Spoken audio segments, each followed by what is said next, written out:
Random number के functions में एक और फंक्शन है जो कि आपको मैटलैब प्रोवाइड करता है, और वो है कि रैंडम नंबर्स को अगर आप नॉर्मली डिस्ट्रीब्यूट करना चाहें, यानी कि अगर आपको स्टैटिस्टिक्स के बारे में पता हो तो एक गाउसियन डिस्ट्रीब्यूशन होती है जिसको आमतौर पे नॉर्मल डिस्ट्रीब्यूशन कहते हैं या बेल कर्व भी कहते हैं।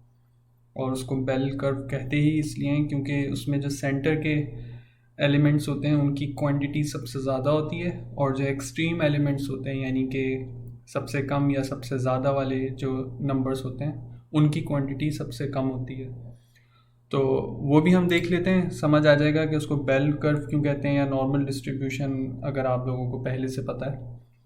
तो रैंडम नंबर, और इसके अगर आप आगे आई लगा दें तो वो रैंडम इंटीजर्स हो जाते हैं, लेकिन अगर आप उसके आगे एन लगा देते हैं तो वो रैंडम नंबर्स जो कि नॉर्मली डिस्ट्रीब्यूटेड हैं वो आ जाता है।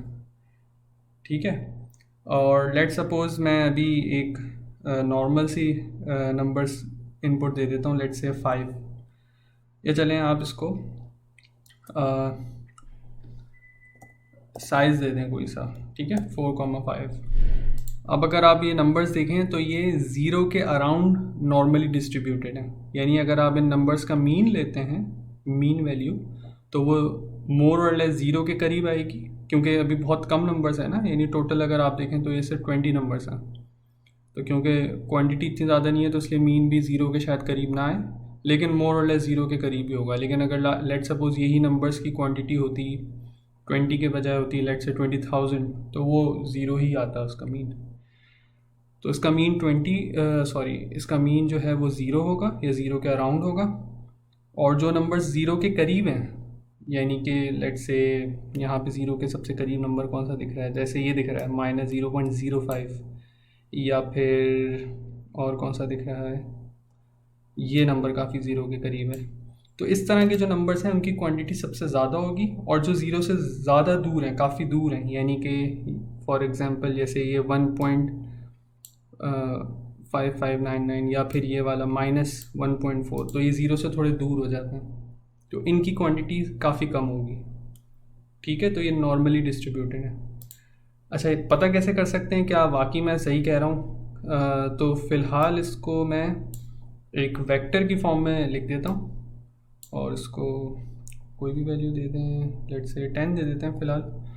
तो अगर आप ये देखें, जितने भी नंबर्स आए नॉर्मली डिस्ट्रीब्यूटेड हैं, ठीक है, मैंने जानबूझ के इस तरह से लिखा है। अच्छा, अब मैं ये करता हूँ कि मैं इनको प्लॉट कर लेता हूँ। प्लॉटिंग कैसे होती है मैटलैब में, इसको हम अलग से समझेंगे, लेकिन जस्ट आपको ये रैंडम नंबर्स जो कि नॉर्मली डिस्ट्रीब्यूटेड हैं इसको समझाने के लिए मैं एक प्लॉट कर लेता हूँ। किस तरह से, पहले मैं इसको एक वैल्यू असाइन कर देता हूँ, एक वेरिएबल के तौर पे असाइन कर देता हूँ, ठीक है, और सेमी कॉलन भी लगा देते हैं ताकि ये जो भी रिज़ल्ट है वो यहाँ प्रिंट होकर ना नज़र आए।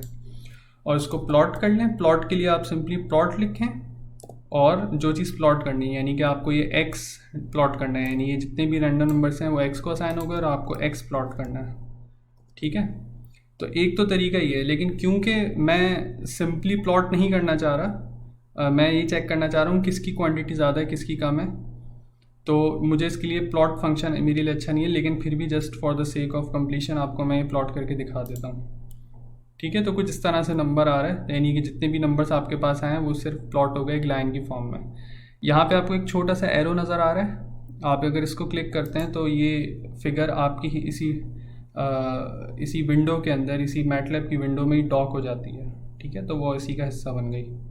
अनडॉक करना चाहें तो यही एरो होगा, यहाँ पे अनडॉक लिखा हुआ है, ठीक है, वापस अलग हो गई। ठीक है, तो मैं फ़िलहाल इसको डॉक कर लेता हूँ। ठीक है, लेकिन जैसे कि मैंने आपको बताया मुझे सिंपली ये नंबर्स प्लॉट नहीं करने बल्कि इनकी डिस्ट्रीब्यूशन को प्लॉट करना है। तो इसके लिए आपके पास एक फंक्शन मैटलैब में आता है हिस्टोग्राम। ठीक है, तो उसकी कमांड है हिस्ट। ठीक है, और इसके आगे मुझे कितने सेक्शंस में उसको प्लॉट करना है, तो फ़िलहाल नंबर्स ही टोटल 10 है, तो 10 सेक्शंस में प्लॉट कर लें। ठीक है, और प्लॉट करें तो आपके पास देखें ये डिस्ट्रीब्यूशन आ गई। लेकिन जैसे कि मैंने आपको बताया सिर्फ 10 नंबर्स हैं तो बहुत अच्छा प्लॉट आपको नहीं दिख रहा। अब मैं थोड़े थोड़े करके नंबर्स बढ़ाता जाता हूँ, 100 कर देता हूँ। तो यानी कि मैं ये कहना चाह रहा हूँ कि जो रैंडम नंबर्स हैं वो ये 10 नंबर्स आउटपुट आए, 10 नहीं बल्कि 100 आए, और वो सारे के सारे नंबर्स ज़ीरो के अराउंड होंगे ज़्यादातर, लेकिन जो एक्सट्रीम नंबर्स हैं जो ज़ीरो से दूर हैं वो काफ़ी कम होंगे क्वांटिटी में, ठीक है। तो उसको प्लॉट करें तो देखें ऐसा बन रहा है। तो जो नंबर्स ज़ीरो के करीब हैं यानी देखें उनकी वैल्यूज़ ज़्यादा हैं, सबसे ज़्यादा हैं, यानी कि मोर और लेस कितनी हैं अगर आप यहाँ से पढ़ लें तो 22 हैं, ठीक है। बिन काउंट 22 लिखा आ रहा है, तो 22 नंबर्स हैं जो कि बिल्कुल ज़ीरो के आसपास हैं, और जो ज़ीरो से दूर हैं यानी कि पॉजिटिव साइड पे भी और नेगेटिव साइड पे भी उनकी क्वांटिटी कम है। मैं 100 के बजाय 1000 कर देता हूँ, तो देखें और मज़ीद ये ज़ीरो के करीब आ गए, और 10,000, ठीक है। अब मैं साथ में इसका जो बिन्स बने हुए हैं यानी इनको बिन कहते हैं, हिस्टोग्राम के बिन, यानी कि हिस्टोग्राम की क्लासेस कह लें दूसरे लफ्ज़ों में, मैं इसको 10 के बजाय 100 कर देता हूँ। अब प्लॉट करें तो अब आपको देखें छोटी छोटी डिस्ट्रीब्यूशन नज़र आ रही हैं, ठीक है।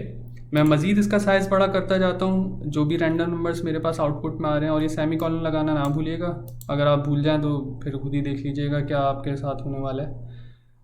तो 10,000 पे ये रिज़ल्ट आ रहा है, मज़ीद बढ़ा दें 100,000 और बढ़ा दें, तो देखें आहिस्ता आहिस्ता ये एक कर्व की सूरत इख्तियार करता जा रहा है, और इसकी शक्ल बिल्कुल एक बेल की तरह है, ठीक है।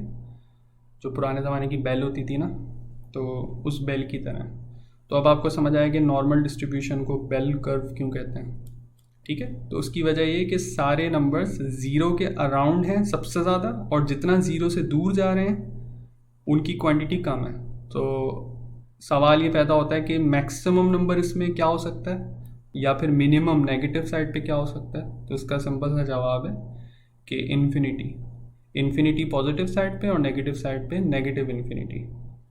लेकिन क्योंकि हमने जो डिस्ट्रीब्यूशन दी है वो इतनी कोई बड़ी नहीं है, कोई इनफाइनाइट नंबर्स हमने आउटपुट नहीं मांगे, तो इसलिए आपको शायद ही इन्फिनिटी नज़र आए, ठीक है।